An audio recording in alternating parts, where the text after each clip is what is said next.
Նախ թույլ տվեք ես էլ մի հատ շնորհավորեմ բոլոր կանանց, գեղեցկության եւ գեղեցկության տոնի արդիվ կարճ։ Պարոն Ղազարյան, տեղեկացանք, որ 2024 թվականին հարց տալիս եմ, էլի։ 2024 թվականին ասում են այդ արգելքը հանվել է եւ նորից որոշել են հետ ընդունել, համենայն դեպս կենտրոնական ընտրական հանձնաժողովն է այդ որոշումը կայացրել, ասում են առանց քաղաքասարակությունների հետ խորհրդակցելու եւ փաստացի դա եղել է անձնանունների արգելումը։ Միայն 2024-ի դեկտեմբերին են որոշել արգելքը հանել, այսպիսի արձանագրումներ էին եղել։ Եթե նման արգելք եղել է, ապա նախ ասեմ ձեզ բերեք փաստեր ֆիքսենք, նախ ասեմ ձեզ, որ մինչև հիմա, մասնավորապես տեղական ընտրություններին, անձնանունների գործածության բազմաթիվ դեպքեր են եղել, բազմաթիվ դաշինքներ են եղել, որ ընտրական գործընթացի մասնակցել են եւ որևէ խնդիր չի եղել։ Սա մեկ։ Երկրորդը անձնանունների հետ կապված կան նաև վիճելի որոշակի դրույթներ, որովհետև երբեմն որոշակի անուններ գործածվում են նաև որպես անձնանուն, ասենք օրինակ Հայաստանը եւ պետության անվանումը, եւ Հայաստան անունով ես ճանաչում եմ շատ կանանց, ասենք դա որպես կնոջ անձնանուն էլ է օգտագործվում։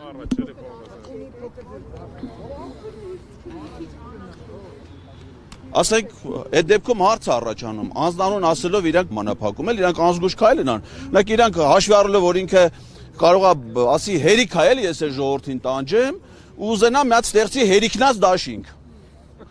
Հիմա ասենք թե այդ դեպքում ինչ ալելու, ասենք այդ հերիքնած դաշինքը գրանցվելու է թե չէ, որովհետև կարող ասեն դա կնոջ անձնանունա չի կարելի այդ դաշինքով բանել։ Դե հիմա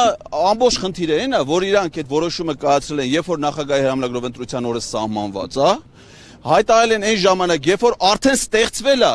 ուժեղ Հայաստան Սամվել Կարապետյանի հետ անվանումով դաշինք, իսկ այդ դաշինքի անվանումը 3 քաղաքական կուսակցություն միաժամանակ ստեղծել է։ Եվ իրենք այդ որոշումը փորձում են կանգնացնել արդեն կայացած դաշինքի հետո։ Բացի դրանից որոշումը կայացնումը, տեսեք, բթ քանի ասպեկտներ է։ Որոշումը կայացնումը ընդամենը մեկ խմբակցություն, մենք ասում ենք, չէ, ազգային ժողովը։ Բայց պետք է ընդունենք, որ ազգային ժողովում այդ որոշումը կայացնելու ընդամենը քաղաքացիական պայմանագիր խմբակցությունը, որը իր հերթին արդեն հայտ է ներկայացրել ընտրությունների մասն, նույնիսկ ցուցակն է հրապարակ, իր նախընտրական ծրագիրն է հրապարակ է։ Եվ ինքը արդեն ընտրական գործընթացի մյուս առանցքային մրցակցից, որից ակնհայտորեն զգում է, որ պարտվում է, դրան չուչի տալինք իր նախընտրած ձևով ընտրությանը մասնակցի, այստեղ որևէ բացատրություն գոյություն չունի։ Բացի այդ, ասում ենք, ընտրական ազգային ժողովը օրենք է ընդունում։ Ազգային ժողովը օրենքը ո՞նց է ընդունում։ Քննարկումների միջոցով, ոչ միայն իրենց խմբակցությունով, այլ լայն քննարկում պիտի լինի, ընտրական գործընթացի մասնակիցների հետ պիտի քննարկվի մուշկ։ Բայց ով ասում, որ պիտի այս ընտրական գործընթացում դա կիրառվի։ Կարան հիմա ենթադրենք այդ օրենքը ընդունեն, ասեն օրենքը ուժի մեջ է մտնում հաջորդ խորհրդարանական ընտրությունների ժամանակ։ Բայց որտեղ, այսինքն նորը խոստովանում են, էլի, որ դա կապված է միայն Սամվել Կարապետյանի անվան հետ։ Ուզեք մեզ մի բան հիշեցնեմ։ Մի քանի օր առաջ ասում է տան խոսակցություն երեխուց իմացի, չէ՞, տես մի հատ բան կա։ Հասմիկ Հակոբյան, պատգամավոր, ասում են միգուցե մենք օրենք ընդունենք եւ Սամվել անունով մարդկանց արգելենք մասնակցել ընտրություններին։ Պարզապես լուրջ է դրանք այդ բանը։ Քննարկումներ եղել է, հիմա ընտրություն օրենք են ընդունել, որով արգելում են Սամվել միջեմա նկարների հետ էին պայքարում։ Հիմա կապել են անունի հետ, վաղը այսօր կարող է անձնական տվյալներից կոշիկի ռազմերն ճշտեն, ասեն 42 համար ագնող կոշիկ ունեցող չպիտի ընտրությունների մասնակցի։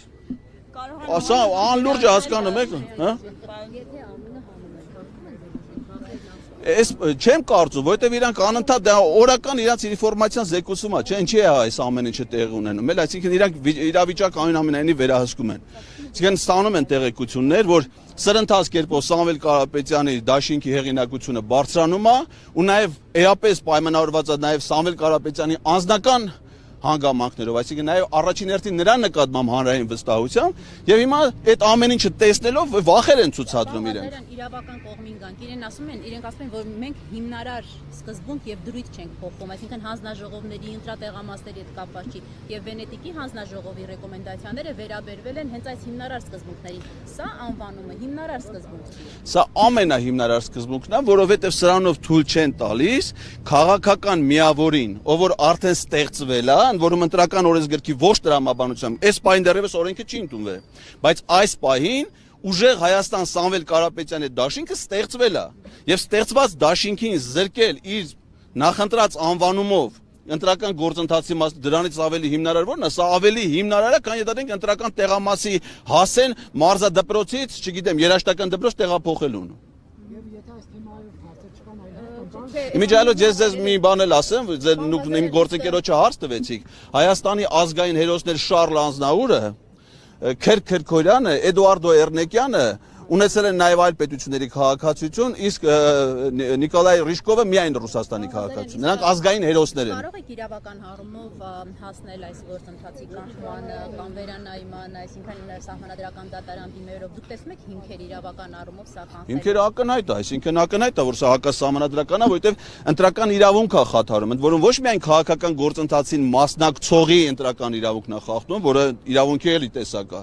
այլ նաև ընտրողի իրավունք է խախտում, որովհետև հնարավորություն չի տալիս մարդուն ըստ դրա ընտրություն կատարել։ Ակնհայտ մի քաղաքական միջամտություն է ընտրական գործընթացի մասնակցի կողմից։ 7 days կատարյալ ընդմիջում Հասնելը պետք է ազգային ժողովում հասկանալ, որ այստեղ ժողովուրդ է ապրում, որ այդ իրանք կարող է մի նախադասությունից կազմված օրենք են ընդունում Եվրոպական միության անդամակցելու, որտեղ նույնիսկ Եվրոպական միության անուն է սխալ գրում։ Իրանց պատկերացումները, բայց մենք իրական պատկերացումներ ունենք ժողովրդավարության։ Ես եվրոպական առանցքային երկրներից մեկում Հայաստանի դեսպան եմ եղել։ Ես Եվրոպայի խորհրդի անդամ երկրի քաղաքացի եմ եւ ես չեմ կարա հանդուրժող վերաբերմունք ունենամ ժողովրդավարության հանդեպ այդ վերաբերմունքի, որը ցուցաբերում է ենթադրենք դրա հետ ոչ մի առնչություն չունեցող Արուսյակ Ջուլակյանը։ Իրա տոնն է շնորհավոր։ Տեսեք, Էրնեկյանը, Ռիշկովը, Ազնավուրը Հայաստանի վարչապետ դառնալու հավաքություն ունեն, բայց մարդիկ կանասն Կարային ունենային։ Ներկայացուցիչ անվանի ինչպես եք մեկնաբանում, որ ինչ տղան չի ծառայել,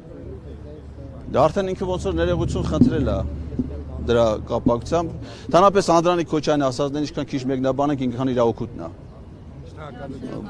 Մարդասիրություն եմ ցուցաբերում, չեմ մեկնաբանում։